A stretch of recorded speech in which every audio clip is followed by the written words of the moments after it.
बिस्मिल्लाहिर्रहमानिर्रहीम। अस्सलाम वालेकुम नाज़रीन, आप यूट्यूब चैनल देख रहे हैं। मैं इमरान खान हूँ। एक और ख़बर की तस्दीक हो गई है और इस दफ़ा तस्दीक की है एजाज़ सैयद साहब ने। इन्वेस्टिगेटिव जर्नलिस्ट हैं और उन्होंने बताया कि, और ये पहले ही पाकिस्तान तहरीक इंसाफ कह रही थी, जबकि कुछ और सहाफ़ी भी कह रहे थे। मुतीउल्लाह जान साहब ने इस मामले को सबसे पहले क्लियर किया था। ये जो रेंजर्स के एहलकारों की शहादत हुई थी, शहादत इसलिए कि वो ड्यूटी पे थे। जब भी कोई ऑफिसर या कोई एहलकार ड्यूटी के ऊपर होता है और ड्यूटी पे उसकी जान चली जाए, इवन कोई आदमी अगर पैसे कमाने के लिए, अपने बच्चों के लिए हक हलाल कमाने के लिए घर से बाहर निकला और कहीं पे उसकी शहादत हो जाए या इंतकाल हो जाए, तो उसको शहादत ही कहा जाता है और ये शहादत है। वो ड्यूटी के ऊपर थे। तो ये जो उनकी शहादत हुई है, इसमें उन्होंने बताया कि हाशिम नाम का नौजवान है जो वो गाड़ी चला रहा था और उसकी गाड़ी के नीचे ये रेंजर्स एहलकार आए हैं जिनकी शहादतें हुई हैं। और इस शख्स का पाकिस्तान तहरीक इंसाफ से किसी किस्म का कोई ताल्लुक नहीं है, बल्कि इसकी फैमिली के बारे में भी सारा कुछ उन्होंने बताया। एजाज सैयद साहब ने, उन्होंने कहा जी इनकी फैमिली के लिए बड़ी मुश्किल सूरत हाल है और ये जो एहलकार शहीद हुए हैं इनका ताल्लुक पाकिस्तान तहरीक इंसाफ से नहीं है। जिन लोगों ने उन्हें शहीद किया और जिस शख्स ने किया उसका भी कोई ताल्लुक नहीं है और तहरीक इंसाफ का इस सारे मामले से कुछ भी लेना देना नहीं है। तो इसको तो नाजरीन आप एक मरतबा फिर क्लियर कर दें कि ये बात दोबारा सामने आई है।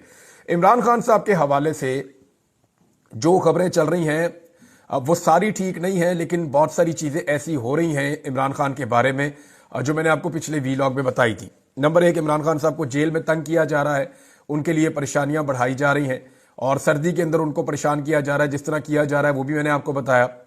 दूसरा, इमरान खान साहब को जेल से शिफ्ट करने की तैयारी की गई है। किसी वक्त भी उनको जेल से शिफ्ट किया जाएगा, हो सकता है आज किया जाए, कल किया जाए, लेकिन इमरान खान साहब को यह फैसला हो गया है कि अडियाला जेल से निकालकर कहीं और शिफ्ट किया जाएगा।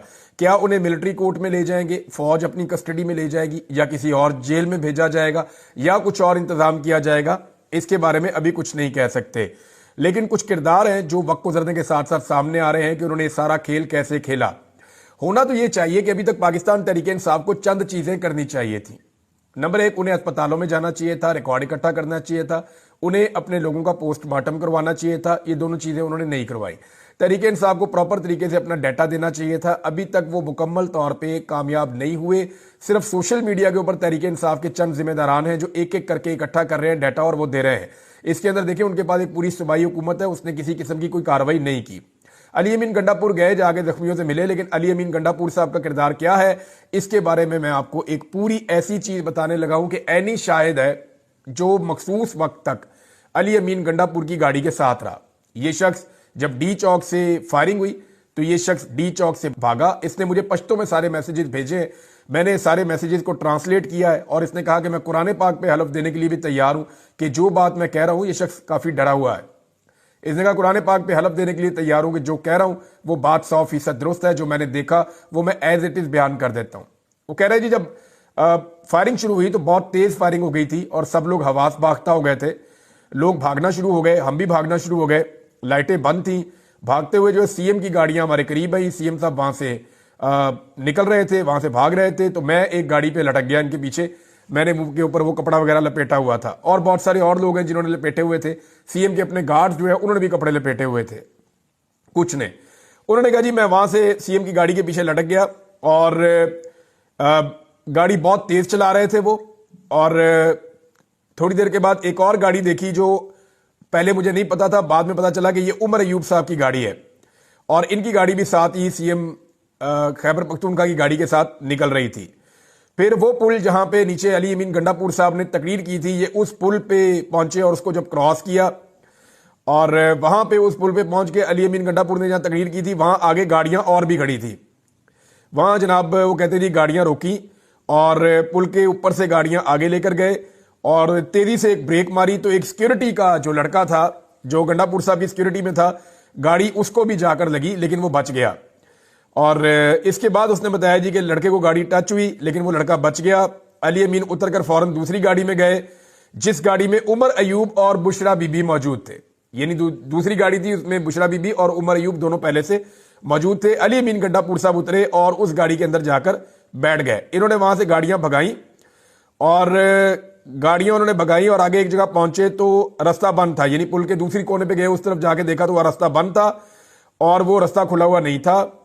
तो बुशरा बीबी उस वक्त गाड़ी से बाहर निकल आई और उन्होंने कहा कि तुम कहां जा रहे हो, क्यों वापस जा रहे हो, किधर को जा रहे हो, वापस नहीं जाना। تو جو گاڑی تھی اس کی سیکورٹی کے لیے جو لوگ ساتھ گاڑی کے لٹکے ہوتے ہیں وہ اوپر چڑھے ہوتے ہیں, جیسے عمران خان صاحب کی گاڑی کے اوپر بھی آپ نے دیکھا ہوگا. تو ان میں سے ایک بندہ جو ہے اس نے بشرا بی بی کے کندھے پہ ہاتھ رکھا اور اس نے کہا کہ آپ گاڑی کے اندر بیٹھیں, اور اس نے یہ بھی بتایا کہ بشرا بی بی رو رہی تھی اور وہ روتے ہوئے پوچھ رہی تھی کہ تم کدھر جا رہے ہو, کیوں جا رہے ہو, اور یہاں سے کیوں بھاگ رہے ہو. تو گاڑی کے اوپر جو بندہ تھا اس نے بشرا بی بی کے کندھے پہ ہاتھ رکھ کے کہا کہ بیٹھ جاؤ گاڑی میں, اور انہوں نے زبردستی کی اور انہیں گاڑی میں بٹھا دیا. وہ پھر دوبارہ گاڑی سے نکلی. تھوڑی دیر کے بعد جب دوبارہ گاڑی سے وہ نکلی اور انہوں نے چیخنا شروع کیا تو اسی سیکیورٹی والے نے ان کے منہ پر ہاتھ رکھ کے کہا کہ تم چپ ہو جاؤ. کسی نے ویڈیو بنانے کی وہاں پہ کوشش کی, یہ بھی اس بندے نے بتایا, تو سیکیورٹی والوں نے اسے ویڈیو بنانے سے روک دیا. اور ایک جگہ پھر دوبارہ گاڑی رکی تو تیسری مرتبہ, کیونکہ رستے میں رکاوٹیں بھی تھیں, تو تیسری مرتبہ بشرا بی بی نے نکل کر شور مچایا, مگر گارڈ نے انہیں اسی طرح منہ پر ہاتھ رکھ کے گاڑی کے اندر ڈال دیا. علی امین گنڈا پور بھی گاڑی سے اترا اور علی امین گنڈا پور نے بشرا بی بی کو خود گاڑی کے اندر گھسایا, انہیں گاڑی کے اندر بٹھایا, اور یعنی تقریباً زبردستی ہے, وہ جو بتا رہا ہے میں اس طرح نہیں بول رہا, لیکن اس نے انہیں گاڑی کے اندر بٹھایا. اور وہ یہ کہہ رہا ہے کہ میں وہاں سے پھر سامنے کچھ پنجابی لوگ جا رہے تھے, پنجاب سے آئے ہوئے, کہتا ہے میں نے وہاں جا کے شور مچایا کہ علی امین گنڈا پور زبردستی بشرا بی بی کو لے کر جا رہے ہیں اور یہ زبردستی لے جایا جا رہا ہے, وہ نہیں جانا چاہ رہی, اور میں قرآن پر بھی اس کا حلف دینے کے لیے تیار ہوں. وہ بار بار کہہ رہی تھی کہ تم لوگ کیوں بھاگ رہے ہو, تم لوگ کیوں بھاگ رہے ہو, تم لوگ یہاں پہ رکو, لیکن اس کے بعد یہ لوگ وہاں سے نکل گئے. اب علی امین گنڈا پور صاحب نے یہ خواہش کا اظہار بھی کیا اس دن پولیٹیکل کمیٹی کی میٹنگ میں کہ بشرا بی بی یہ سٹیٹمنٹ دے دیں کہ بشرا بی بی جو ہے ان کو زبردستی میں نہیں لے کر آیا, لیکن بشرا بی بی نے وہ سٹیٹمنٹ دینے سے انکار کر دیا. اور پولیٹیکل کمیٹی کی میٹنگ میں بشرا بی بی نے یہ کہا کہ میں نے جو بات کرنی ہوگی وہ میں عمران خان کے سامنے کہوں گی, کیونکہ بشرا بی بی کے لیے اب سچویشن یہ ہے کہ انہیں گرفتار کروایا جا سکتا ہے, اور یہ عین ممکن ہے کہ انہیں آنے والے دنوں میں گرفتار کروا دیا جائے, کیونکہ بشرا بی بی گرفتار ہوں گی تو معاملہ جو ہے وہ ٹلے گا. ان کے پاس جو ہے وہ پوری کہانی ہے. اگر وہ عمران خان صاحب سے ملی اور جا کے انہوں نے ساری سچائی عمران خان صاحب کو بتائی کہ کس نے کیا کیا اور کس کا کیا کردار تھا اور کارکنوں کے ساتھ کیسے دھوکہ ہوا, تو یہ ساری چیزیں کھل جائیں گی. اب اس میں جو ہے وہ بشرا بی بی صاحب کو کبھی ڈرایا جاتا ہے انہیں نیب کے کیسز سے کہ آپ کے اوپر نیب کا کیس چڑھ جائے گا, اور نیب آ رہی ہے آپ کو گرفتار کرنے کے لیے. یہ خبریں بھی آ رہی ہیں, ابھی نیب نے تردید کر دیجیے, ہم خیبر پختونخوا جو ہے وہ وزیر اعلیٰ ہاؤس میں نہیں گئے, لیکن پہلے یہ رپورٹ ہوا تھا کہ وہ وہاں پہ آئے, انہوں نے آ کے بشرا بی بی کا پوچھا, لیکن اب یہ رپورٹ ہو رہا ہے کہ وہ کہہ رہے ہیں ہم وہاں پہ نہیں گئے. دوسرا یہ ہے کہ کیا بشرا بی بی کا رابطہ ہو رہا ہے نارملی لوگوں کے ساتھ, تو بہت سارے لوگوں سے میں نے پوچھا تو انہوں نے کہا جی ہمارا پہلے اگر رابطہ تھا بھی تو اب ان سے کوئی رابطہ نہیں ہے. ان کی بہن نے بھی اس طرح کا ایک سٹیٹمنٹ تھوڑی دیر پہلے دیا تھا کہ بشرا بی بی سے ہمارا کوئی رابطہ نہیں ہے. تو اب یہ معاملہ وہ ہے اور اتنا ہی ہے جتنا مجھے ایز اٹ از ایک بندے نے بتایا, اور اس بندے کا کوئی تعلق اس حوالے سے نہیں ہے کہ اس کا کوئی فائدہ یا نقصان ہو اس میں. یعنی اس نے جو دیکھا اس نے حلف لیا اور اس نے کہا جی میں آپ کو ایگزیکٹلی وہی بتاؤں گا جو میں نے دیکھا, نہ اس سے زیادہ کچھ نہ اس سے کم کچھ. گاڑی میں کیا بات ہو رہی تھی مجھے نہیں پتا, اگر اندر کوئی بات کسی اور طرح ہو رہی تھی میں نہیں جانتا, لیکن بشرا بی بی نے 3 مرتبہ شور اس بات پہ مچایا کہ بھاگ کیوں رہے ہو, جا کیوں رہے ہو, کدھر جا رہے ہو, واپس چلو اور مجھے اتارو گاڑی سے. تو ان کو پھر وہ زبردستی لے کر گئے, لیکن عمر ایوب نے اس کے اوپر پروٹیسٹ کیا کہ یہ سلوک جو ہے بشرا بی بی کے ساتھ یہ مناسب نہیں ہے. بہرحال اب دیکھیں یہ عمر ایوب, علی امین گنڈا پور وہ اس رات پہ اکٹھے ہی تھے, پھر اگلے دن انہوں نے ایک ساتھ ایک پریس کانفرنس بھی کی ہے. لیکن جو مجھے ایز اٹ از بتایا اس بندے نے جو عینی شاہد تھا میں نے وہ آپ کو بتا دیا ہے. اور جب میں نے پولیٹیکل کمیٹی کے اندر سے کچھ سورسز سے انفارمیشن لی تو انہوں نے کہا کہ علی امین گنڈا پور صاحب یہ ثابت کرنا چاہتے ہیں, ان کو اس بات کی بڑی پریشانی ہے کہ کسی طرح یہ میں ثابت کر دوں کہ بشرا بی بی کو اس رات میں زبردستی نہیں لے کر گیا تھا. اس کے لیے وہ بشرا بی بی کی گواہی دلوانے کی کوشش بھی کر رہے تھے, لیکن بشرا بی بی نے وہاں پہ ایسی گواہی نہیں دی. اب عمران خان صاحب کی صحت کے حوالے سے جو خدشات ہیں اور ان کی صورتحال کے حوالے سے جو خدشات ہیں کہ ان کو وہاں سے شفٹ کیا جائے گا, کہیں اور لے جایا جائے گا, تو اس کے لیے دوبارہ سے اسلام آباد میں جو ہے وہ ایکٹیویٹی شروع کر دی گئی ہے. اسلام آباد میں کریک ڈاؤن ہو رہا ہے, پنجاب میں کریک ڈاؤن ہو رہا ہے, بلوچستان میں یہ پہلی دفعہ ہو رہا ہے. وہاں کے لوگوں نے مجھے بتایا کہ وہاں پہ جو شہداء تھے ان کی فاتحہ کہنے کے لیے جو لوگ آ رہے ہیں ان کو بھی روکا جا رہا ہے. پولیس جو ہے وہ مقدمے درج کر رہی ہے جو شہید ہوئے ہیں لوگ ان کے گھر والوں کے اوپر بھی. اور پہلے بی بی سی نے پول کھولا تھا, کچھ عالمی میڈیا الجزیرہ ہے, دی گارڈین ہے, باقی میڈیا نے پول کھولا تھا. اب جو ہے وہ انڈیپینڈنٹ اردو کی عینی شرازی ہیں, انہوں نے بھی سانحہ ڈی چوک کا پول کھول دیا ہے. کم سے کم 10 شہداء کا انہوں نے کنفرم کیا کہ وہ ڈی چوک میں شہید کیے گئے, اور انہوں نے بتایا کہ 110 افراد ایسے ہیں جو زخمی ہوئے جن کو گولیاں لگیں اور انہیں اسپتالوں میں پہنچایا گیا. अस्पतालों में इमरजेंसी की सूरत-ए-हाल थी और अस्पतालों में कर्फ्यू लगा हुआ था। अस्पताल जो है वो पूरी तरह से फॉलो नहीं कर सके प्रोसीजर को जैसे वो करते हैं। अब इस्लामाबाद में एक और चीज हुई है नाज़रीन, वो मुझे आपके साथ शेयर करनी है और ये बहुत इंपॉर्टेंट है। इस्लामाबाद में सहाफियों की एक बैठक हुई है और ये वो सहाफी इकट्ठे हुए हैं जो उस रात वहां पे मौजूद थे डी चौक में, जिन्होंने ये गोली चलती हुई देखी है, जिन्होंने जख्मियों को उठा के अस्पताल ले जाते हुए देखा है, जिन्होंने लाशें वहां पे देखी हैं। अब इसमें जो है उन तमाम सहाफियों ने अपने अपने नोट्स इकट्ठे किए। अब यहां पे तकरीबन दर्जनों के करीब सहाफी मौजूद थे। इनमें ज्यादातर वो हैं जो सोशल मीडिया के ऊपर जर्नलिज्म करते हैं। तो ये जो दर्जनों सहाफी वहां पे मौजूद थे, इन्होंने अपने अपने नोट्स शेयर किए कि मैं फलां जगह पे था, मैंने ये देखा। दूसरे ने कहा जी मैं फलां जगह पे था, मैंने ये देखा। तीसरे ने बताया जी मैं फलां जगह पे था। खातून सहाफी उन्होंने कहा जी मैं इस जगह पे थी, मैंने ये देखा। तो इन्होंने लाशें अपनी तरफ से काउंट की कि जी मैंने इस तरह के कपड़ों में इस तरह का एक बंदा इस इलाके का वो लगता था, उसको मैंने देखा, उसकी डेड बॉडी थी। किसी ने बताया मैंने 2 डेड बॉडी देखी, किसी ने कहा मैंने 3 डेड बॉडी देखी। और जब इन्होंने अपने नोट्स शेयर किए, अब कई दफा ऐसा होता है कि एक ही सहाफी ने 2-3 सहाफियों ने एक ही डेड बॉडी देखी होती है, तो इन्होंने वो कंफर्म किया कि चोट किस जगह पे, यानी जो इनका क्राइटेरिया था वो ये था कि गोली किस जगह पे लगी थी, उसने कपड़े किस रंग के पहने थे, उसके साथ किस तरह के लोग थे, उसकी डेथ हो चुकी थी या वो मरने के करीब था, और यानी जितनी सारी चीजें इकट्ठी की और किस जगह पे आपने ये देखा। तो जब इन्होंने डाटा इकट्ठा किया तो सहाफी इस नतीजे पर पहुंचे कि उन्होंने खुद अब तक 17 लाशें सिर्फ सहाफियों ने देखी हैं। इसके अलावा कुछ और डाटा जब उन्होंने कलेक्ट किया तो उनका अंदाजा है कि लाशें 20 से जायद हैं। यानी मुझे एक सहाफी ने बताया कि हमने हमारे एस्टीमेट के मुताबिक 25 के करीब लोग वहां पे शहीद हुए हैं।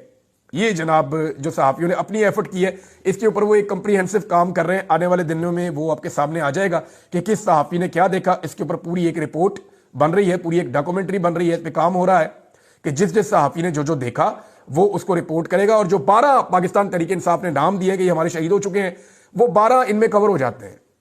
यानी सहाफियों ने बताया कि ये जो नाम आए हैं ना, ये शक्लें जो हैं, इनमें से इनको हम पहचान रहे हैं और इसको मैंने देखा था, दूसरे ने कहा इसको मैंने देखा था, तीसरे ने कहा इन 2 को मैंने देखा था, तो तीसरा चौथे ने कहा जी मैंने भी इनको देखा था। तो इस तरह उन्होंने उन 12 बंदों को कंफर्म किया सहाफियों ने कि बिल्कुल ये 12 बंदे पाकिस्तान तहरीक इंसाफ के और ये इस साने के अंदर शहीद हुए।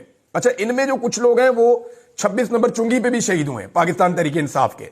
वो डाटा जो है उसको भी इसके साथ मिलाकर देखेंगे। उनका ये कहना है कि 25 के करीब लोग, हमें शुबा है सहाफियों ने कहा कि वो शहीद हुए, क्योंकि जहां पे बहुत ज्यादा फायरिंग हो रही थी, जहां पे बड़ी खौफनाक सूरत हाल थी, वहां पे हम जा नहीं पा रहे थे और वहां पे हमें इस बात का खतरा था कि हमें भी गोलियां लग जाएंगी। हमने सिर्फ वो लाशें देखी है जो साइडों पे थी और मैंने सिर्फ वो लाशें देखी है जिनको वहां से मुंतकिल करने की कोशिश की जा रही थी। बहरहाल ये आने वाले दिनों में जब एक डॉक्यूमेंट्री बनाएंगे तो चीजें क्लियर हो जाएंगी। नाज़रीन, मुतीउल्लाह जान साहब जो हैं वो भी लाशों के ऊपर काम कर रहे थे, इस सारी सूरत हाल को देख रहे थे। अल्हम्दुलिल्लाह उनकी जमानत हो गई है और रोपकार जमा होने के बाद उन्हें रिहा कर दिया गया है। अब तक की इतला के मुताबिक ये सहाफियों ने रिपोर्ट किया इस्लामाबाद से कि मुतीउल्लाह जान साहब रिहा हो गए हैं। ये बड़ी अच्छी खबर है हमारे लिए, सबके लिए, कि उनको पहले गायब किया गया था, लेकिन जितनी जोरदार तरीके से इस्लामाबाद में सहाफियों ने, वकला ने और सिविल सोसाइटी ने और इसके अलावा ह्यूमन राइट्स की तंजीमों ने, पाकिस्तान के अंदर और पाकिस्तान के बाहर तंजीमों ने जिस तरह आवाज उठाई है, उसके बाद मुतीउल्लाह जान साहब को अगवा रखना मुमकिन नहीं रहा, जबरी लापता करना मुमकिन नहीं रहा। वो फिर उसके बाद बाजियाब हो गए, लेकिन वो पुलिस के पास मिले। अब वहां से भी उनकी बेल हो गई है और मुतीउल्लाह जान साहब जो हैं वो अपने घर पहुंच जाएंगे और उसके बाद वो अपना रूटीन का काम शुरू करेंगे। ये तो है जी मुतीउल्लाह जान साहब का। शाकिर अवान साहब का देखें, हम सबको ना सिस्टम की ये गलत फहमी दूर करनी चाहिए कि अगर हमारे में कोई सहाफी गरीब है, हमारे में कोई सहाफी जो है उसके ज्यादा बड़े लोगों से ताल्लुकात नहीं है, उसके सियासतदानों से ताल्लुकात नहीं है, उसके जनाब ब्यूरोक्रेसी में वकला से, बहुत बड़े बड़े लोगों से, एनजीओ से उसके ताल्लुकात नहीं है, पाकिस्तान के बाहर जो लोग हैं उनके साथ उसके ताल्लुकात नहीं है, इस्लामाबाद के बड़े सहाफियों से उनके ताल्लुकात नहीं है, तो फिर उस आदमी को एजेंसियां नहीं छोड़ेंगी या उसको अपने पास रखेंगी। ये गलतफहमी हमें दूर करनी चाहिए। अब शाकिर अवान गरीब आदमी है, थोड़ा सा पहले उससे नौकरी भी छीन ली। मुझे अच्छी तरह याद है, उसने मुझे फोन किया कि इमरान भाई मामला ये है कि मेरी नौकरी जा रही है। तो मैंने कहा क्या हुआ? उसने कहा जी बात यह है कि मेरा इदारा मुझे कह रहा है कि आप ट्विटर के ऊपर जो चीज़ें लिखते हैं वो लिखना छोड़ दें। मैंने कहा जो आप लिखते हैं आप उससे मुतमईन हैं? उन्होंने कहा जी मैं लिखता हूँ, बिल्कुल ठीक लिखता हूँ, अपनी ईमानदारी के साथ लिखता हूँ, मैं उससे मुतमईन हूँ, मैं उसको लिखना नहीं छोड़ूंगा। ये मुझे शाकिर अवान साहब ने कहा। तो मैंने कहा यार आपकी जॉब है, आप कुछ कंप्रोमाइज अगर आप करना चाहें तो आप कर लें थोड़ा बहुत, आपकी नौकरी का मामला है, आपका घर इससे चलता है, आपको तनख्वाह मिलती है, आप थोड़ा सा अपने आप को बैक फुट पे अगर ले जाना चाहें तो ये आपकी एक मसलियत हो सकती है। انہوں نے کہا جی میں نے کافی کوشش کی ہے, میں نے بہت زیادہ اپنے آپ کو کنٹرول کیا, لیکن وہ ایک کے بعد ایک سٹیپ آگے بڑھتے ہیں. مجھے ایسا لگتا ہے کہ مجھے خاموش کروانا ان کا مقصد ہے. میں نے کہا پھر آپ کیا کریں گے؟ تو انہوں نے کہا جی میں نوکری چھوڑ دوں گا.